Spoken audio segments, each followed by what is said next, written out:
Beri tepuk tangan sekali lagi dong yang meriah untuk tamu kita malam ini.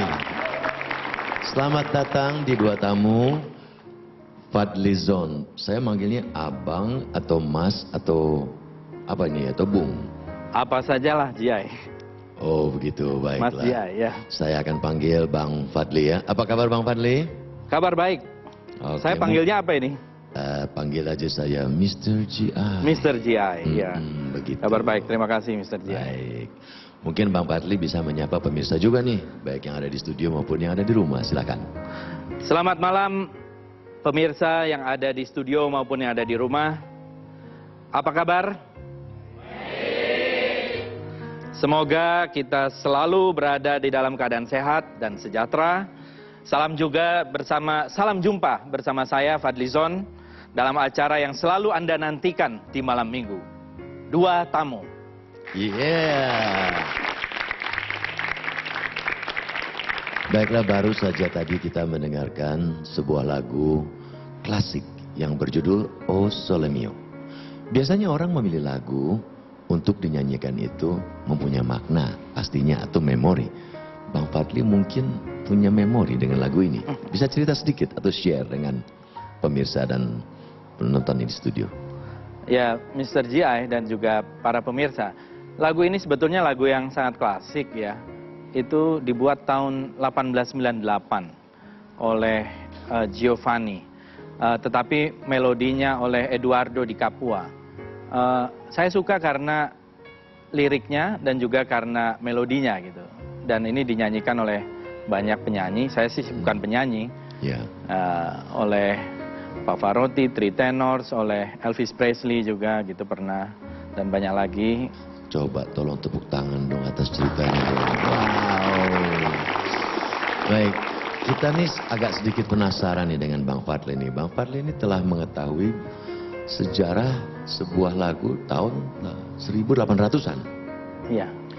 Dan sekarang Bang Fadli itu seorang politikus, tapi bukan seorang politikus saja, dia juga seorang budayawan.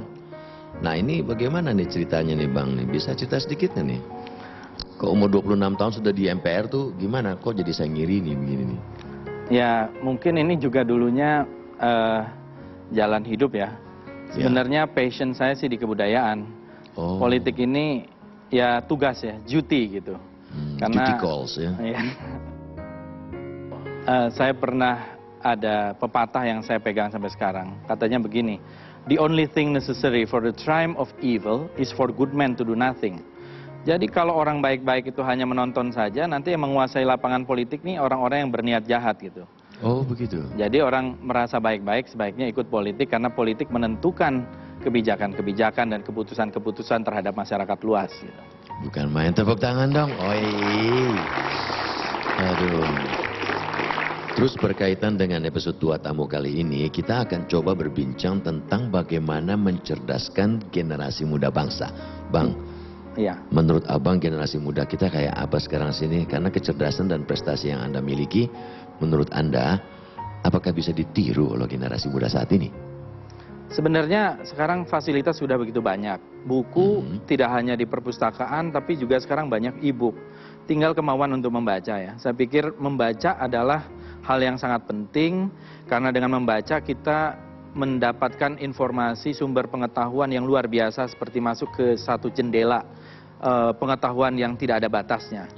Jadi ya membaca itu sangat penting karena membaca itulah yang membuat kita punya pengetahuan, dari pengetahuan punya pikiran, dari pikiran punya kata-kata yang bagus, dari kata-kata punya tindakan, punya karakter, dan kemudian menjadi destiny, menjadi nasib gitu. Bukan main. Ini ngomong-ngomong Mr. G.I. Ya. Ini acaranya tidak ganti judul kan, jadi satu tamu. Karena saya sampai sekarang ini hanya sendirian. Katanya dulu. Ini ada dua tamu. Tenang Bang Fadli. Iya. Sepertinya nih Bang Fadlizon sudah tidak sabar ya mau berbincang dengan tamu kita yang satu lagi nih. Baiklah kalau begitu, langsung saja kita sambut Yulia Rahman. Halo, selamat malam. Assalamualaikum. Loh, gak kedengeran. Assalamualaikum. Waalaikumsalam. Aku mahasiswa suaranya kecil. Gimana sih? Assalamualaikum. Waalaikumsalam. Mr. GI, Ya, saya tidak suka kalau begini caranya. kenapa? Ada tamu istimewa kok didiemin, gak dibikinin minum? Udah disediain gelas, udah ada minum, sediain dong minum Mr. GI. Iya. Mr. iya. GI mau? Nanti kita Nanti aja. menyusul. Oh iya. Mr. GI diceritain aja rasanya ya. Wanginya aja kali ya. Aduh, Mr. GI gimana sih? Ada Mas Fadli dicuekin kayak gini. Habis Waduh. kasihkan ngobrol tadi, jadi kita kurang berpikir ke situ. Oh iya deh. Terima apa kata kasih, Mr. terima GI kasih. aja. Exciting, ya. Aduh. Oke, kalau gitu Julia. Ya, masih bersama saya Yulia Rahman dan juga Mas Fadlizon dan Mr. GI pemirsa. Tepuk tangan. Mr. GI ganggu aja, kita lagi ngedate ya, Mas ya. Iya. Mas Fadli, Iya. kalau yang aku tahu nih ya, semua juga tahu di sini kalau Mas Fadli itu mengawali di dunia politik itu dari usia 26 tahun ya? Oh ya, Ya, 26 tahun itu sudah menjadi anggota MPR RI. ya waktu itu ya. Wih, luar biasa, hebat. 26 tahun, artinya itu, wah, baru lulus kuliah, Iya, kira-kira baru lulus kira-kira. kuliah, ya. Udah gitu prestasinya banyak banget, ya. Nah, pertanyaan saya sih cuma simple, Mas. Simple banget. Makanannya apa sih, Mas? Kok bisa pinter kayak gini, Mas? Enggak, sebenarnya hobi saya itu makan sambal. Hah? Iya. Kelihatan Cabai. orang Sunda, orang Bogor ini pasti ya. Jadi saya kalau makan sambal level 1 sampai 15 pasti yang saya ambil level 15 gitu. Oh, Sekarang saya boleh nanya nggak, Yulia? oh boleh. Nah. Satu pertanyaan 5.000 ya, Mas? 5.000. Nanti ya, belakangan. Ya, lumayan. Nah, Kira-kira. Yulia kan Ya, memulai karir itu sebagai model. betul. Nah, Gaya, kenapa sih? model? Hah? Kenapa tertarik dulu awalnya? Ngerasa cantik aja. Aduh, ini baru pertama kali loh narsis. Sebenarnya ini mau jawaban serius apa ini? Dua-duanya. Dua-duanya. Kasih tahu nggak ya? Sebenarnya Mas ini nggak sengaja Mas. Aku tuh dari kecilnya itu tomboy banget. Asli tomboy banget. Rambutnya pendek, senengannya pakai celana pendek, pakai kaos. Sampai orang itu nyangkain aku ini laki-laki Mas. Jadi kalau aku tinggal di Bogor kan, jadi sampai kalau misalkan naik angkot Mas lagi SD, kalau orang Sunda tuh kan bilangnya akang atau ujang, kalau masih kecil ujang kan, naik Ujang. angkot nih, jang, misi jang gitu. Padahal pakai rok karena rambutnya pendek, jadi tomboy banget. Cuma masalahnya waktu itu temen yang selalu memasukkan ikutan kontes-kontes. Jadi Yulia ada lomba ini di majalah ini, ada lomba ini. Jadi mereka masukin dan alhamdulillah rezekinya mungkin karena cantik kali ya. Jadi kepilih terus. Cia. Tapi bagaimana nih kalau sekarang nih kita tantang yuk penonton studio untuk dia menjadi komik stand up, setuju nggak? Nah, Bang Fadli, Mr. gimana, Jai, setuju nggak? Mr. Jai, setuju sekali nih, Mr. Jai. Mr. Jai, Oi, Mr. Jai, baru dapat telepon, anak lagi nggak enak badan. bisa aja. Aduh, Ayo. challenge nih ya. Ya, Challenge dong. ayo. Ada Iya. Mas Fadli gimana Mas Fadli? Apa Mas Setuju. Fadli aja? Oh enggak, Oh, saya enggak ya? saya nggak biasa. Oh, tenang deh kalau gitu. Ini kan mahasiswa Pakuan Bogor kan? Pede kalau orang Bogor mah. Pokoknya lucu nggak lucu lo harus ketawa semua ya. Maaf ya Mas Fadli ya. Duh, di challenge lagi ya sama Mr. J. Nggak enak jauh-jauh dari Bogor macet. Tapi udahlah nggak apa-apa lah. Semua juga udah tahu dong Yulia Rahman kan. Iyanya nggak yakin bener. Semua udah tahu Yulia Rahman dong. Terkenal dong. Ramenya di infotainment dong. Puas. Tapi pasti pada nanya dong ya sebelumnya. Aduh Yulia waktu itu kan punya pasangannya pesulap. Mbak demen banget Mbak ketawanya sampai begitu. Pesulap terkenal ya dong. Setelah itu kan yang namanya kita pacaran kan, pengen dong dikenalin sama orang tua kita ya. Apalagi punya pacar pesulap terkenal gitu kan, bangga dong kita kenalin sama orang tua kita. Ya seperti lo gitu deh.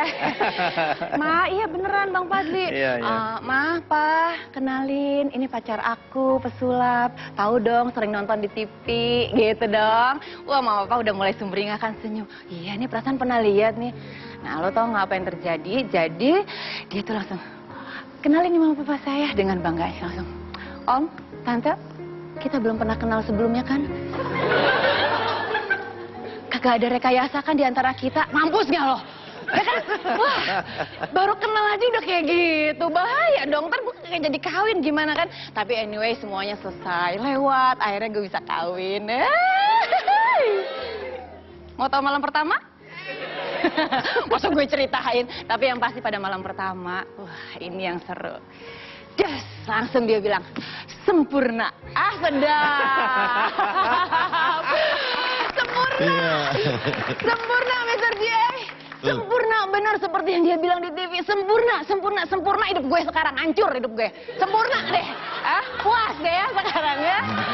Tapi nggak apa-apa, Bang Fadli. Itu adalah suatu kehidupan ya. Udah ya segitu aja Mr. J udah cerewet. Durasi katanya. Terima kasih, saya Yulia Rahman. Bukan main. Waduh. Tidak hanya Yulia Rahman saja Jangan nih. bilang-bilang ya tangan gue dingin. Dingin. Tangannya dingin. Tapi menurut saya, Yulia juga harus belajar sulap gitu. Ai. Jadi Apa jangan tuh? kalah dong. Oh jangan, jadi harus belajar sulap. Jadi Udah bisa belajar udah bisa sulap, ya? bisa. Oh. Sekarang Mas Fadli cek aja di dompet, pasti uangnya hilang. Itu kalau bicara kelebihan, ini saya dengar Yulia ini juga ahli memasak. Oh gitu. Jadi katanya mau Aduh. memasak, kalau saya ahli makan gitu. Oh iya. Jadi saya cuma makan. Kalau Jadi saya pas ya ahli makanya belanja. kita dipertemukan ya. Kalau saya ahli belanjanya. Udah Mr. Jai mah seperti yang tadi Yulia bilang ya. Mm-mm. Nanti diceritain aja rasanya kayak apa ya. Ya.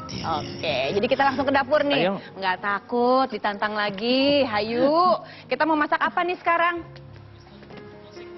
Masakan Bogor ya. Kebetulan saya juga waktu kecil banyak di Bogor ya. Saya besar di Bogor dan Mbak Yul juga orang Bogor. Jadi kita mau masak apa nih? Masakan apa nih? Tahu dong kan, ciri khas Bogor itu apa?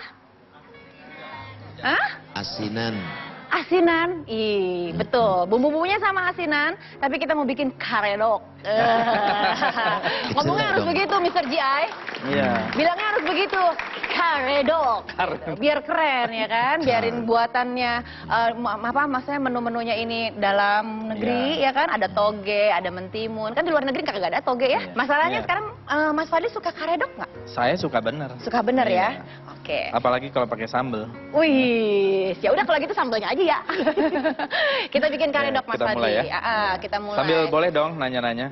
Oh boleh, buat Mas Fadli apa sih yang nggak boleh?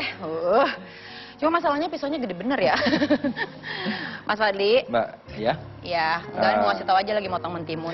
Jadi Mbak Yulia ya. Iya Mbak, Mas. Nah, kalau di rumah tuh sekarang kesibukannya apa ya? Ih Mas Fadli mau tahu aja deh. Mas Fadli. Bukan, kan Apa. saya suka nonton kadang-kadang ya, infotainment. Nah, sekarang kan Mbak Yulia katanya sudah artinya tidak bersuami dan membesarkan 2 orang anak. Nah, berarti ini kan kerja berat. Selain karir, juga rumah tangga. Nah, gimana tuh ngatur waktunya? Mas, ini kayak sinetron deh. Lagi masak ditanyain masalah pribadi. Ntar kalau rasanya nggak enak jangan disalahin ya. Justru lebih enak jadinya. Jadi lebih enak ya. Ya memang sih jujur ya Mas ya, ini memang agak berat gitu loh. Apalagi nggak bisa dibohongin juga bahwa ini adalah perceraian yang kedua. Dan aku mempunyai 2 orang anak gitu loh. Bebannya pasti sangat 2 kali lipat ya Mas ya. Terus segitu apalagi sekarang ini kan kita nggak bisa bohong ya Mas, yang namanya pendidikan itu sangat mahal sekali gitu loh. Terus segitu tapi aku cuma punya satu pemikiran Mas, bahwa siapa sih yang mau hidup seperti Iya. ini? Siapa sih ketika memutuskan untuk menikah juga kan inginnya kan sampai mati ya gitu kan, hidup bersama sampai mati. Yul. Tapi kalau harus kayak gini, Yulia, masak dong. Nggak Oh, sambil. matang-matang itu ntar. makanya jangan diajak curhat. Kalau dia curhat lama Mr. G.I. Sambil Aduh. motong. Ya udah jawabnya lewat BB aja gimana? Iya, boleh. Iya, terus ya gitu. Tapi ya paling tidak aku sekarang bekerja.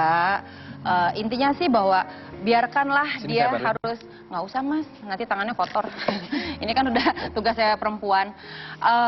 Tapi aku sih berpikir cuma gini aja Mas, nggak apa-apalah. Aku sekarang bekerja, tapi aku tidak mau mengkebiri hak anak-anak. Artinya bahwa anak-anak harus tetap mendapat haknya. Dia harus mendapatkan hidup yang layak, kebutuhan yang layak juga, pendidikan yang layak. Jadi paling tidak aku ingin membuktikan sama anak-anak bahwa kalian boleh mungkin tidak seperti teman-temannya yang lain gitu ya Mas ya, yang tidak utuh orang tuanya, tapi paling tidak kamu akan bisa membanggakan buat semua orang gitu. Luar biasa. Nah, Tapi ada pepatah ya, apa? kalau boleh Yulia share. Itu pepatah Inggris, dia mengatakan begini. Apa, Mas? I can sum up everything about life in 3 words. Yes. Saya bisa menyimpulkan hidup itu dalam 3 kata aja. Life goes on. Hidup itu jalan terus. Betul Mas. Dan itu saya kira Mbak Yulia dengan jalan hidupnya, ya siapa tahu sebentar lagi dapat suami baru ya. Oh, bisa aja Mr. GI. Pengen lagi. Mantap. Mantap. Tapi Mas Fadli, Ya. Mas Fadli juga kan besar tanpa, maaf ya, Mas Fadli juga kan dibesarkan tanpa adanya Ya. ayah ya. Itu dari usia berapa sih? Usia 15 tahun, waktu itu ayah saya meninggal kecelakaan. Oh, sorry ya Mas Fadli ya. Cuma aku pengen banyak belajar juga dari Mas Fadli, karena kan aku juga punya anak yang harus besar di tangannya aku, seorang ibu. Nah, tapi kok Mas Fadli bisa sih tetap bisa berprestasi gitu ya, tetap pintar. Nah, gimana sih Mas biar aku nanti bisa memberikan ini ilmunya? Ya itu, untuk anak? karena ibu Apa? saya. Ya. Iya, karena ibu saya itu orangnya doanya luar biasa kuat, sholatnya nggak pernah putus, doanya nggak pernah putus gitu ya. Kemudian tulus membesarkan, dan sebenarnya begini, di balik keterbatasan itu selalu ada jalan. Kadang-kadang orang yang hidupnya terbatas itu justru banyak jalannya gitu, karena dia menjadi lebih kreatif. Iya, Justru betul. orang yang semakin nyaman, kadang-kadang kurang Dia jadi kreatif. santai ya Mas yang Gitu. ngadepin hidup ya Mas ya, nggak Jadi berjuang ya Mas. ya saya pikir jalan hidup orang masing-masing lain-lain, dan kebetulan saya dapat banyak keberuntungan dan pertolongan juga. Kadang-kadang pertolongan itu kan datang tanpa diduga-duga ya. Betul Mas, Gitu. betul. Jadi ya yang penting carpe diem, Apa tuh Mas? itu seize the day. Jadi raihlah hari itu aja sih saya. Iya, betul. Karena hidup udah bonus kan, hidup cuma sekali. Dan kemudian kalau sekali ya kita meraih prestasi apa yang bisa kita lakukan pada hari itu. Iya betul banget Mas. Luar biasa, pulang dari sini pasti ilmunya tambah banyak. Terus Mas Fadli, jadi keredoknya mau pedes apa enggak? Kalau pedes karet 2, kalau nggak pedes karetnya Karet 1. Oh iya ya Mas Fadli gitu ya. Jadi aku sekarang sih enjoy aja, ngadepin Iya. hidup, jalanin aja. Pasti yakin lah ya, pasti ada jalan ya semuanya ya. Pasti ada jalan. Semuanya sudah diatur kan? Sudah diatur. Jadi anak aku bisa jadi anggota MPR nanti umur 26. Pasti bisa. Syaratnya Mungkin makan lebih karedok. muda kali. Syaratnya makan karedok, enggak kan? Syaratnya makan karedok. Ya karedok ini pasti menyehatkan. Wah iya pasti dong, ini kan sayur-sayuran Mas. Iya. Mas senang olahraga nggak Mas? Ya kadang-kadang. Kadang-kadang. Kalau Karena sempat. sibuk banget ya Mas ya? Iya. Itu berangkat dari rumah jam berapa sih Mas? Saya sih berangkatnya jam 8 pagi, tapi pulangnya jam 2 pagi. Hah? Terus itu ketemu sama keluarga gimana Mas? Nah Mas Fadli anaknya berapa? Anaknya 2 saya. 2. Terus ketemu sama anak gimana Mas? Ya weekend sering, kemudian juga pagi-pagi sebelum berangkat sekolah biasanya. Oh gitu. Tapi anak-anak nggak pernah protes Mas? Ya protes juga. Protes juga. Terus Mas Fadli ngejelasinnya gimana? Ya harus diajak ngomong seperti orang dewasa aja. Kapan lagi nanya kayak gini kan? Ini sudah jadi karedoknya, nih lihat nih, pasti mau kan? Enak banget Mr. GI. Ini dipersembahkan khusus buat Mas Fadli, ya. Suapin Cobain ya, dong. Mangga icip-icip. Suapin dicobian, dong. katanya orang Bogor ya. Iya. Suapin Mangga dong. dicobian, Mas. Suapin dong. Cobain ya. Kok nggak disuapin sih? Bismillahirrahmanirrahim. Masih enak ya. Enak? Raos pisan. Ai. Enak sekali. pisan. Aduh, alhamdulillah. Nanti dihabisin ya. Bener ya? Iya. Dibungkus aja ya? Dibungkus. Karet 3? Iya. Oke, kita kesana yuk Mas, kita ngobrol-ngobrol lagi Mas. Yul, Yuk, ya. kok tadi nggak disuapin sih Bang Fadli? Apa? Nggak disuapin? Nggak disuapin? Mm-mm. Mr. GI suka memancing deh. Bahaya ntar kalau pakai suap-suapan. Nanti masuk infotainment lagi ya. Nah, nanti masuk infotainment lagi katanya ya. Ai. Sekarang mau nanya-nanya lagi nih sama Mas Fadli. Mr. GI mau nanya nggak? Kamu dulu deh. Hah? Kamu dulu deh. Nanya dulu aja ya, Yura dulu aja ya. Mm-mm. Mr. GI udah diem aja dulu ya. Mm-mm. Oke. Mas Fadli kan mendirikan Fadli Zone Library. Ya, nanti Mas Fadli ceritain ya. Tapi sebelum itu mungkin pemirsa di rumah sama teman-teman di sini mau tahu seperti apa? Sok mangga, kita lihat dulu ya. Saya sangat menyukai dan mencintai buku. Oleh karena itu, saya membuat Fadlizon Library dengan koleksi buku kini mencapai 45.000. Namun karena tempat di Jakarta, tempat Fadlizon Library ini kecil, maka saya juga berusaha untuk membuat di Sumatera Barat, termasuk yang berada di Rumah Budaya. Koleksi di Fadlizon Library selain buku adalah buku-buku tua, ya buku-buku dari abad ke-16, 17, 18, 19 tentang Indonesia. Kemudian juga koran-koran tua, termasuk koran Melayu pertama di Nusantara, di Hindia Belanda, Selomprep Melayu. Ada juga keris tombak, lalu ada koin, piringan-piringan hitam yang jumlahnya hampir 3.000. Ada uang kertas, ada perangko, kacamata para tokoh, dari Bung Hatta, Safruddin Prawira Negara, sampai Rosihan Anwar. Ada uang-uang koin yang masih disegel, dan berbagai macam yang saya kumpulkan di sini, termasuk juga fosil. Ini bagian dari usaha untuk mengembangkan heritage, melestarikan warisan budaya kita, supaya kita mengenal masa lalu kita.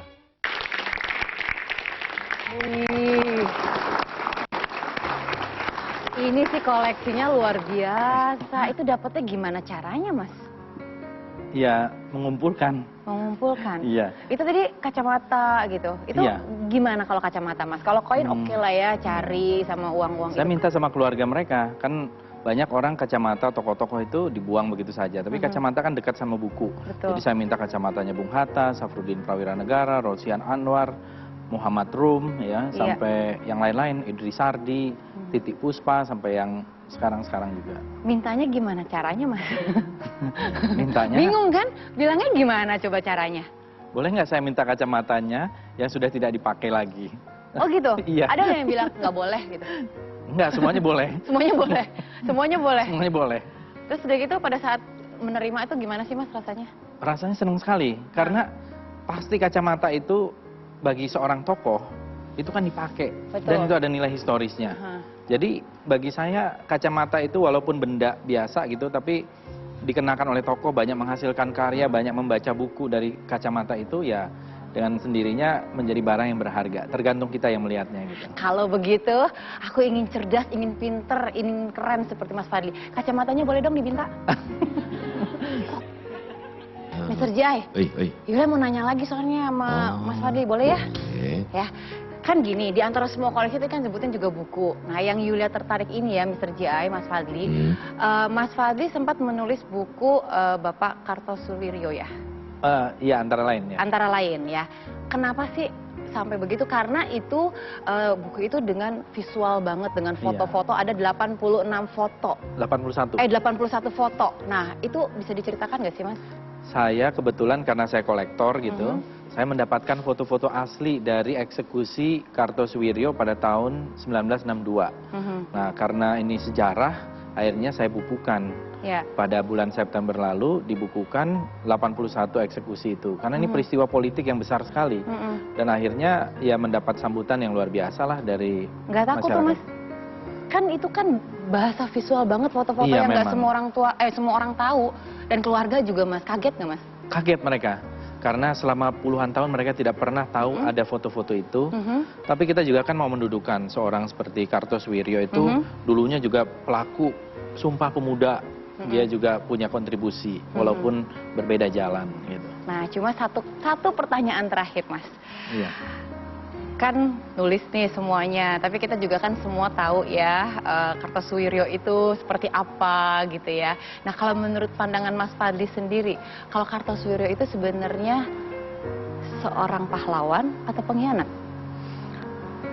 Itu masing-masing orang punya pendapat. Tapi kita melihat tokoh itu tidak bisa hitam putih kan. Ya. Ada kebaikannya, ada kekurangannya, tergantung perspektifnya. Kadang kalau orang kalah bisa menjadi pengkhianat. Kalau dia menang, jadi pahlawan gitu. Nah, kalau kita lihat sosok ini, kita bukan mau menggali luka lama, tapi kita lihat bagaimana peran dia di masa lalu, jasa-jasanya, dan kita menempatkannya sekarang seperti apa, sehingga ada keseimbangan. Yang paling penting kita merangkul kembali kepada Negara Kesatuan Republik Indonesia. Masa lalu itu harus memperkaya dan memperkuat kita sekarang ini untuk menjadikan Indonesia ini Indonesia Raya, bukan Indonesia saja gitu. Oh ya, Indonesia Iya, Raya. berikan tepuk tangan, bukan main. Luar biasa itu. Nah, sekarang giliran saya untuk bertanya kepada Yulia ya. Jangan susah-susah ya. Kan Yulia Iya. berkarir di bidang entertainment, iklan, model dan sebagainya, nyanyi juga ya. Iya. Nah, ini kan juga bagaimana sih Yulia melihat ke depan ini, kan salah satu amanat konstitusi kita ini mencerdaskan kehidupan bangsa. Betul banget. Nah, bagaimana dunia entertainment bisa mencerdaskan kehidupan bangsa? Yang pasti sih jujur ya Mas Fadli ya, belakangan ini memang tayangan-tayangan TV itu memang harus banyak sekali disortir, khususnya untuk anak-anak. Contohnya banyak sekali sinetron-sinetron, stripping ya. Kita nggak bisa bohong kan, dari mulai jam 12 siang kalau nggak sampai jam 1 siang tuh udah ada tuh sinetron-sinetron. Ya banyak juga cerita yang akhirnya kita harus, apalagi aku sebagai seorang ibu ya, benar-benar harus mensortir. Iya. Banyak tayangan yang anak ke orang tuanya memberikan contoh yang nggak baik atau sikapnya yang nggak baik, yang akhirnya kalau namanya anak kan dia nonton, dia tiru gitu. Nah, saya mau tanya lagi kalau gitu. Itu kan banyak aturan itu dibuat karena politik ya. Betul. Nah, gimana sih pendapat Yulia tentang politik? Karena seringkali kan orang bilang politik itu kotor. Tapi walau bagaimanapun, akhirnya yang menentukan aturan-aturan main itu semuanya politik, termasuk tayangan di TV tadi. Apa tertarik juga sama politik? Gimana ya jawabnya ya? Sebenarnya ada sih ya rasa pingin juga gitu ya, pingin juga mencoba belajar. Kayak teman-teman kan, teman-temannya Yulia kan banyak banget tuh ya, yang masuk ke dunia politik. Ada rasa ingin mencoba. Cuma masalahnya itu, pada saat itu Yulia harus belajar kan. Yulia harus belajar ilmu politik, harus belajar. Nah, takutnya nih pada saat Yulia belajar, nanti tiba-tiba kepilih. Nah, pada saat kepilih statusnya Yulia masih belajar. Berarti nanti Yulia memimpin negara sambil belajar. Berarti status masih belajar. Nah, jangan sampai nanti Yulia tapinya mimpin tapi status masih belajar. Agak kepikiran juga. Jangan-jangan nanti yang udah nih, yang sekarang kita tahu nih, kenapa ya negara kita begini, jangan-jangan pemimpin-pemimpin itu sambil belajar, masih belajar statusnya. Kalau belajar kan kita harus belajar sampai ke liang lahat katanya. Betul. Yang penting jangan belajar korupsi kan. Oh iya, bener banget Mas Fadli. Mas Fadli sendiri, kan sekarang banyak nih ya partai-partai politik mengusung artis-artis. Ya menarik, nah termasuk Yulia ditawarin juga kan, menarik semua. Memang pengaruhnya segimana besarnya sih? Ya pertama karena kan artis-artis itu pasti udah terkenal dong. Kemudian konstituen masyarakat sudah tahu. Jadi gampang untuk mendapatkan dukungan biasanya gitu karena terkenal itu. Di negara-negara lain juga gitu. Ronald Reagan jadi presiden Amerika. Kemarin yang mengalahkan Silvio Berlusconi itu pelawak di Italia. Ya. Kemudian di beberapa negara lain juga begitu. Jadi biasa sebenarnya. Tapi yang paling penting dunia artis ya adalah bagian juga dengan dunia lain, sama kan, ada buruh, ada petani, ada nelayan. Ini juga untuk memperjuangkan kebudayaan juga penting loh. Ada nggak sih syarat-syaratnya, kriteria sendiri gitu? Maksudnya nggak cuma karena popularitas aja gitu kan, harus ada pertanggungjawabannya. Memang ya jawaban klisenya kan harus ada integritas, harus ada kapabilitas, kemampuan, harus ada kapasitas. Tapi yang paling penting itu harus punya karakter. Karena kalau orang itu tidak punya karakter, ya semuanya jadi kacau. Betul. Gitu, jadi bahaya. Nah, inilah kejadian yang sekarang ini. Ketika orang bilang kan, kalau orang kehilangan kekayaan, ya nggak kehilangan apa-apa, bisa dicari. Kalau orang kehilangan kesehatan, kehilangan sesuatu. Tapi kalau kehilangan karakter, kita kehilangan semuanya. Gitu. Gitu. Oke. Nah, terus Mas Fadli sendiri apa sih yang ingin Mas Fadli berikan sebenarnya nih, kayak sekarang kan Mas Fadli pada zaman tahun 90-an ya, Mas Fadli yang memimpin para demonstran. Ya dong, tahun 90-an, di awal kan. Nah, sekarang ini kan banyak banget kan pendemo nih, para mahasiswa-mahasiswa. Mau tahu nggak jawabannya dari Mas Fadli? Bedanya pendemo zaman dulu, zamannya Mas Fadli sama zaman sekarang, bedanya di mana? Ya kalau sekarang mungkin gampang komunikasinya. Kalau dulu kan susah, belum ada handphone. Paling banter ada pager. Iya benar, harus masukin koin dulu Kalau itu sekarang juga kan ya. gampang untuk memobilisasi. Tapi memang kalau sekarang kadang-kadang ya, kalau nggak ada uang transport itu nggak jadi demo gitu loh. Kalau dulu emang? Kalau dulu, kalau dulu datang dengan keringat sendiri dan ya artinya apalagi generasi yang lebih awal lagi, tahun 70-an, tahun 60-an. Benar-benar dengan gitu ya. ketulusan dan semangat Ya, gitu ya. ini kita kan murni. harus introspeksi ya kawan-kawan mahasiswa ini. Bagaimana kita, mahasiswa itu kan agen perubahan, agent of change katanya gitu. Jadi terlalu banyak orang berharap sama kelompok mahasiswa dan gerakan mahasiswa. Jadi ya mungkin ke depan kita ingin mahasiswa benar-benar menjadi satu tokoh intelektual yang berani kritis sama pemerintah kalau salah gitu. Kenapa Mr. Jai? Iya, biasa. Kritik itu memang biasa. Dan dulu juga akan ada yang namanya huru hara. Apa? Huru hara. Huru hara. Huru, bukan guru. Dulu kan ada yang namanya huru hara. Sampai sekarang huru hara itu menjadi gara-gara di dunia politik. Nah, untuk itu makanya Bang Fadli bikin politik huru hara bukunya. Iya. Tahu nggak? Udah gitu, berkaitan dengan itu Bang Fadli juga mau menerbitkan buku ini dengan bagikan untuk penonton yang ada di studio. Nah, ya betul Mr. Jai, ini salah satu buku yang memang pernah saya tulis nih tahun 2004. Judulnya Politik Huru Hara Mei 98. Ya, kebetulan sudah cetakan ke-11 ya sekarang. Salah satunya tentang mengurai kegiatan atau peristiwa pada masa itu dan juga aktivis mahasiswa yang bergerak tahun 98 sehingga Indonesia berubah dari era Orde Baru ke era reformasi gitu. Nah, mungkin nanti Dapat ya? saya kasih untuk kawan-kawan yang ada di studio dan juga tentu bagi kawan-kawan pemirsa yang ada di rumah bisa mendapatkan juga. Tapi harus ada dengan pertanyaan ya, Mr. Jai. Iya, harus menjawab pertanyaan dari Bang Fadli. Coba Bang Fadli pikirkan pertanyaan macam apa yang akan diberikan kepada mereka. Ya, pertanyaannya... Yula bisa jawab. Belum ya? Belum ya? Belum dikasih ya pertanyaannya ya? Ya, ini pertanyaannya begini, katanya umur berapa saya waktu itu menjadi anggota MPR. Kalau sekarang banyak anggota DPR yang lebih muda dari saya juga. Betul. Iya, baiklah pemirsa yang di rumah. Oh, langsung pada angkat tangan tuh. Kirim jawabannya melalui Twitter @2_tamu. 10 pengirim pertama dengan jawabannya benar akan mendapatkan buku Politik Huru Hara Mei 1998.